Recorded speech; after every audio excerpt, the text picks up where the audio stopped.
પ્રણામ. માધવ વિદ્યાલયના ઓનલાઈન ટીચિંગમાં આપનું હાર્દિક સ્વાગત છે. વિદ્યાર્થી મિત્રો, આજે આપણે સ્ટાન્ડર્ડ 7માં ઇંગ્લિશ સબ્જેક્ટમાં unit 2 how many did you know અભ્યાસ કરીશું. હાઉ મેની ડીડ યુમાં આજે આપણે એક્ટિવિટી 1નો અભ્યાસ કરીશું. થોડા દિવસ પહેલાં રાકેશનો જન્મદિવસ હતો. તેનો ફોટોગ્રાફ જુઓ. હવે તમારા શિક્ષક રમત રમાડે તે પ્રમાણે રમો. તમારા શિક્ષક વાક્ય બોલશે. ચિત્રને આધારે સાચા વાક્ય માટે ટી અને ખોટા વાક્ય માટે એફ લખો. હવે આપણને અહીંયા જે ચિત્ર આપેલું છે, શેનું ચિત્ર છે? બર્થડેનું ચિત્ર છે. હવે બર્થડેમાં બધા શું કરી રહ્યા છીએ? તો જુઓ, એવો બર્થડે સેલિબ્રેશન કરી રહ્યા છે. જેમાં બર્થડેમાં અહીંયા આપણને ટેબલ પર કેક મૂકેલી છે, જે કટિંગ કરેલી નથી. એક મિત્ર જે છે એના મિત્રને ગિફ્ટ આપી રહ્યો છે. આ બાજુ એક છોકરી આપણને ઊભી રહેલી દેખાય છે. તો આવી રીતે આપણને બર્થડે સેલિબ્રેશનનું અહીંયા એક ચિત્ર આપેલું છે. હવે અહીંયા આપણને ચિત્રમાં કેટલાક નીચે ખાલી જગ્યાઓ આપેલી છે. એ ખાલી જગ્યાઓમાં તમારે એટલે કે કેટલાક વાક્યો ટીચર બોલશે. એ વાક્યો સાચા છે કે ખોટા? જો સાચા હોય તો ટ્રુ લખવું અને ખોટા હોય તો એફ લખવું. તો હવે આપણને અહીંયા કેટલાક વાક્યો હું તમને કહીશ અને એ વાક્યો સાચા છે કે ખોટા એ આપણે હવે ટેલી કરીશું. તો વિદ્યાર્થી મિત્રો, આપણને અહીંયા જે વાક્યો હું બોલવા જઈ રહી છું તે વાક્યો બોલીશ અને તમારે ધ્યાનપૂર્વક સાંભળીને નીચે આન્સર લખવાનો રહેશે. This is the picture of garden. This is the picture of garden. એટલે કે આ બગીચાનું ચિત્ર છે. શું આ બગીચાનું ચિત્ર છે? ના. તો જુઓ, આપણને 1 નંબરમાં એફ આપેલો જ છે. તો તમારે અહીંયા એફ લખેલો છે માટે લખવાનો નથી. અને આવા વાક્યો તમારે બીજા જોવા હોય કે આ પ્રશ્ન કેવી રીતે બનાવવો, કેવી રીતે પ્રશ્ન ટીચર પૂછશે, તો આપણને પાછળ જ્યારે પાઠ પૂરો થાય ત્યારે હેલ્પલાઇનમાં આપણને પ્રશ્નો અથવા વાક્યો આપેલા છે. એ વાક્યો અહીંયા આપણે બોલી શકીએ અને એને આધારે ટ્રુ અને ફોલ્સ લખી શકીએ. 2 નંબરમાં છે the birthday boy was in the middle. Birthday boy મિડલમાં છે. તો આપણે જોઈ શકીએ છીએ આ બર્થડે બોય જે છે કે જેનો જન્મદિવસ છે તે વચ્ચે ઊભો છે. તો હા, તો આપણે એમાં લખીશું ટ્રુ. 3 નંબરમાં છે the cake was not cut. તો આપણે જોઈએ છીએ કે આ કેક જે છે કાપેલી નથી. તો એમાં પણ આપણે લખીશું true. There were 4 friends at the party. એના 4 મિત્રો અહીંયા હાજર છે પાર્ટીમાં. તો આપણે જોઈ શકીએ છીએ 1, 2, 3 અને 4. તો એમાં પણ આવશે ટ્રુ. 5 નંબરમાં લખીશું all war the paper caps. બધાએ પેપરની કેપ પહેરી છે. તો સાચું. T. The cake was on the chair.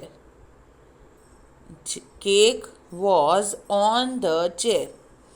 Cake ખુરશી પર છે. તો આપણે અહીંયા જોઈ શકીએ છીએ કેક શેના પર છે? ટેબલ પર છે. તો આપણે 6 નંબરમાં લખીશું ફોલ્સ. ઓલ વેર ઇટિંગ કેક. બધા કેક ખાઈ રહ્યા છે. તો કેક કટિંગ જ નથી કરી તો ખાતા કેવી રીતે હશે? તો આપણે એમાં લખીશું ફોલ્સ. અને 8 નંબરમાં છે the birthday boys father was present in the party. Birthday boy જે છે એના પિતાજી પણ પાર્ટીમાં હાજર છે. તો આપણને અહીંયા એના મિત્રો સિવાય બીજું કોઈ દેખાતું નથી. એટલે કે એના પિતાજી હાજર નથી. એટલે કે આપણે લખીશું એફ. તો આવી રીતે તમારે આન્સર લખવાનો રહેશે. હવે આપણે જોઈશું activity 1B.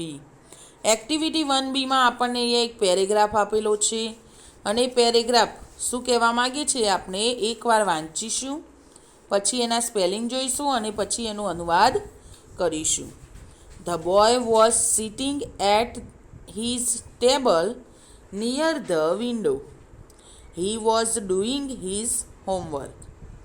His mother asked, "Did you take your breakfast?" The boy said no. Mother called him and served his breakfast. He was about to start his breakfast. Then a beggar came to the door. He said, "Please give me something to eat." The boy looked at the beggar. He looked really very poor and hungry. He gave his breakfast to the beggar. The beggar was very happy. This boy was later known as Netaji Subhash Chandra Bose. હવે એમાં આવતા કેટલાક difficult વર્ડ્સનો આપણે અભ્યાસ કરીએ. Window, WINDOW, window એટલે બારી. BREAKFAST, breakfast means નાસ્તો. TOCALL, ટુ કોલ એટલે બોલાવવું. To serve, TOSERVE, to serve means પીરસવું. About to start, ABOUT TOSTART, about to start એટલે કે શરૂ કરવાની તૈયારી. બેગર, BEGGAR, બેગર મીન્સ ભિખારી. REALLY, રિયલી મીન્સ ખરેખર. POOR, પુઅર મીન્સ ગરીબ. HUNGRY, હંગરી મીન્સ ભૂખ્યો. LATER, લેટર મીન્સ પાછળથી, પછીથી. નોન, KNOWN, નોન એટલે કે જાણીતો થયો. હવે એનું આપણે ગુજરાતી કરીશું. A boy was sitting at his table near the window, એટલે કે એક બારી પાસે ટેબલે બેઠો હતો. એક છોકરો બારી પાસે ટેબલે બેઠો હતો અથવા ટેબલની નજીક બેઠો હતો. He was doing his homework, તે તેનું ગૃહ કાર્ય કરી રહ્યો હતો. તે તેનું ગૃહ કાર્ય કરી રહ્યો હતો. હિઝ મધર આસ્કડ, તેની માતાએ પૂછ્યું. Did you take your breakfast, શું તે તારો નાસ્તો કર્યો? ધ બોય સેડ, છોકરો બોલ્યો. નો, ના. Mother cold him and સર્વડ his breakfast, મમ્મીએ તેને બોલાવ્યો અને નાસ્તો આપ્યો. Then a beggar,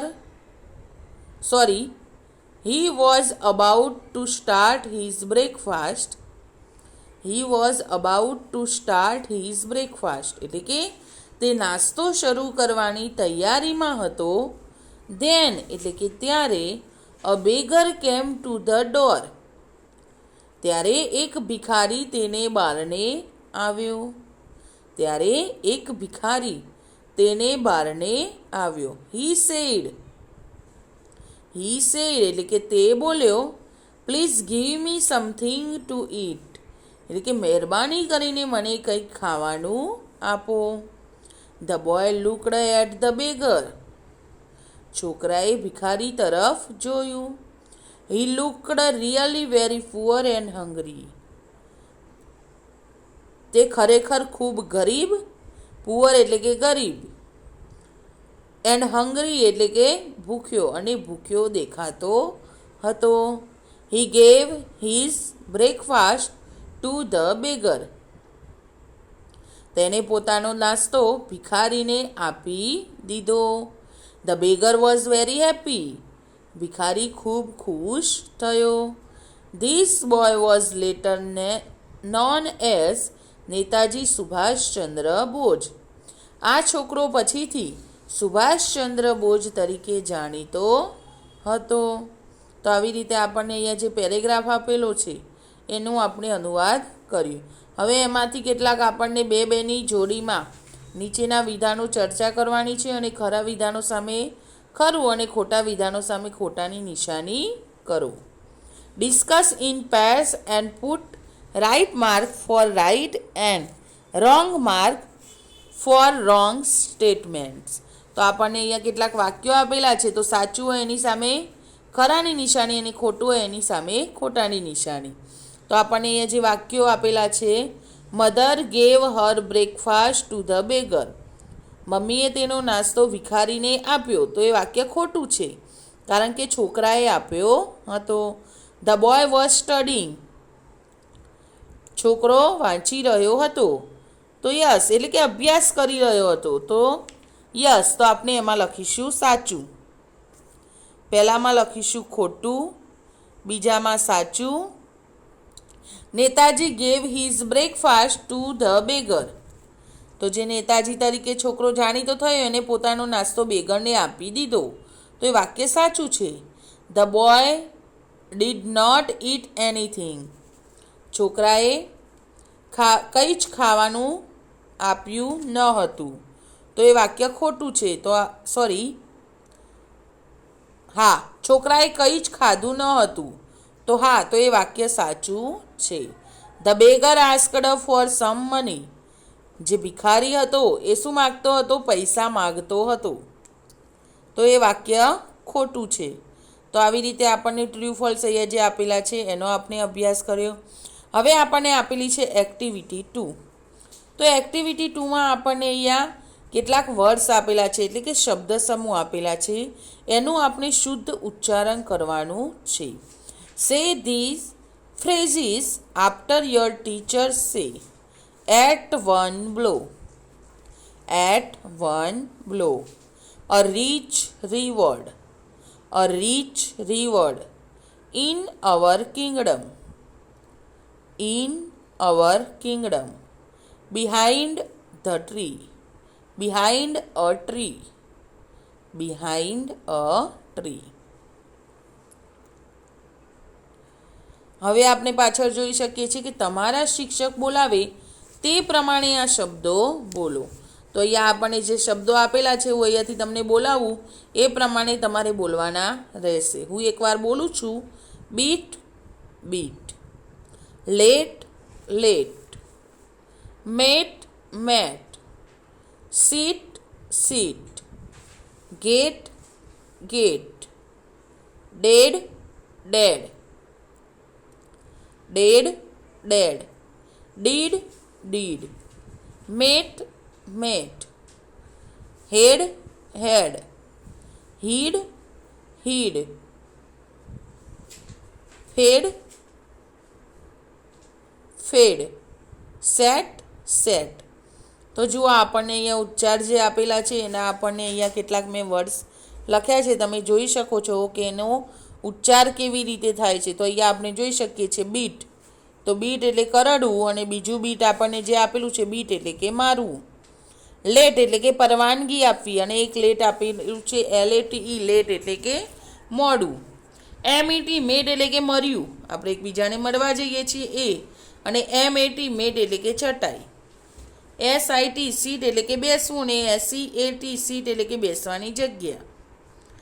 GET gate એટલે મરવું, GATE ગેટ એટલે કે દરવાજો.